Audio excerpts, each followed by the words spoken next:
Hello everyone, I hope you are doing well. Today we are going to discuss the pros and cons of coming to Iceland as an international student, especially if you are from India or Pakistan or Bangladesh and you are going to apply directly to Iceland. The number one, I will discuss what are the benefits of coming to Iceland. Then I will discuss what are the disadvantages of coming to Iceland as an international student. I came from Norway on Erasmus Plus scholarship program. So, as an international student, I can see I have met people from Pakistan who directly came to Iceland. I will just only discuss what are the benefits and what are the disadvantages of coming to Iceland as an international student. First, the benefits. Number one, very low fee. Like in Iceland, we can say that there is no tuition fee here. It's very little amount, so it is the very like the best thing Iceland has as compared to any other European countries or even UK. Like you don't have to pay much fee. This is the first benefit. Second, there is, in my opinion, less admission, less you can say competition for the admission. You can apply and there is so less people coming, so you have a better chance to get an admission in University of Iceland or in Iceland general. Third thing, which is a very also another good thing, is the visa ratio and the visa process. The visa process is very simple. Like you don't have to go through lot of hurdles while applying for visa. It's simple and it's very clear. And the visa ratio is almost 100%. You don't have to go through any rejections. I've never seen any person applying to Iceland and getting any rejection if he's from India or Pakistan. So it's like low cost of coming to Iceland. First of all, tuition fee is less. Second, you can say that the criteria for admission is not that much high. Thirdly, it says that you can the visa process is easy and getting to Iceland is easy. The now we are going to discuss the demerits of coming of Iceland. One benefit I forgot to mention is that again it has 3 years job seeker visa. So if you are coming in bachelor's or master's, after that you will get a 3 years job seeker visa. So it's another benefit as well as compared to other countries. But the demerits, there is a long list of demerits as well. Number one, Iceland is the most expensive country in the world to live. Like the housing rent for which I'm paying is insane. It's like 1100 euros for a very small room. You have to pay a lot of amount, you have to have a lot of like bank balance with you to pay this amount of rents every month.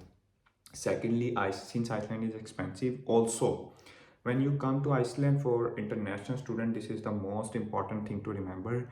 You would have to first find a job, then have to apply for work permit, which will take up to 2 months, may take up to more. So 2 to 3 months you will not be able to work in Iceland. Remember again, 2 to 3 months you will not be able to work in Iceland if you are from a country which is not in Europe.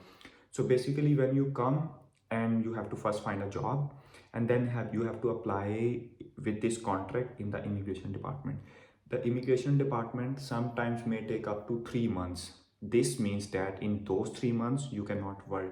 And for example, your monthly rent is, for example, like 800 to 1000 euros per month, and the groceries are very expensive. So for you have to have at least 3 to 4000 euros as backup if you are coming to Iceland. If you don't have that amount, you will be messed up and you will end up not going here and not going back to your home country.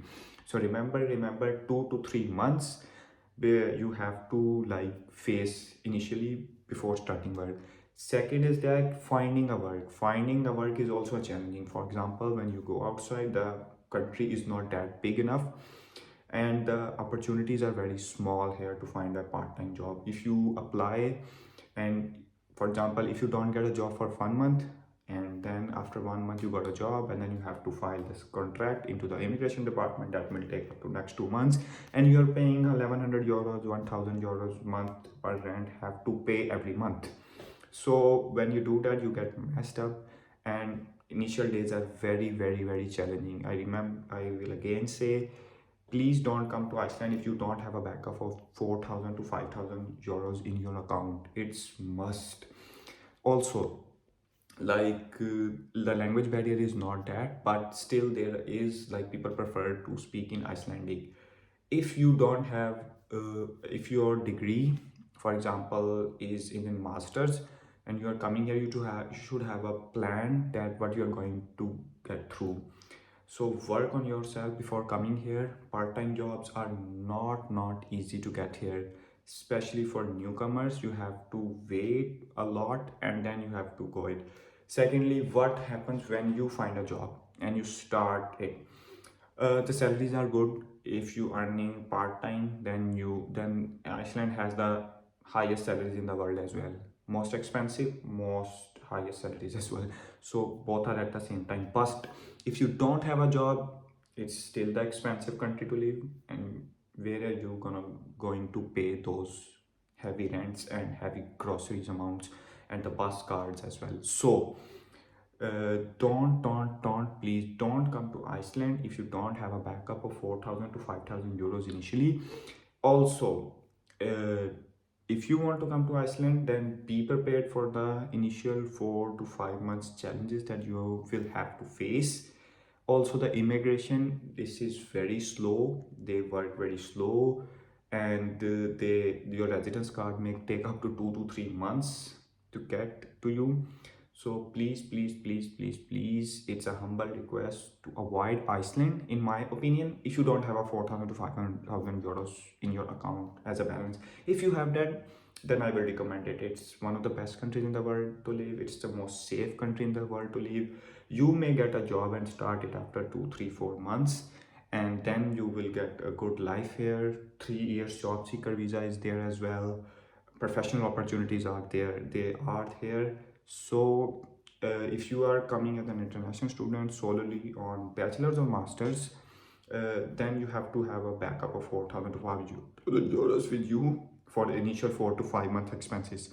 If you are coming on PhD, if you are coming on a work visa here as a professional in healthcare, nursing, or whatever, then it's the best country in the world. It has the highest salaries, living standard is good, education is good, healthcare is good, everything is fine. Like, I will recommend it to you. So yeah, this one is for today's video. So if you like my videos, please subscribe and share it with you. Thank you so much.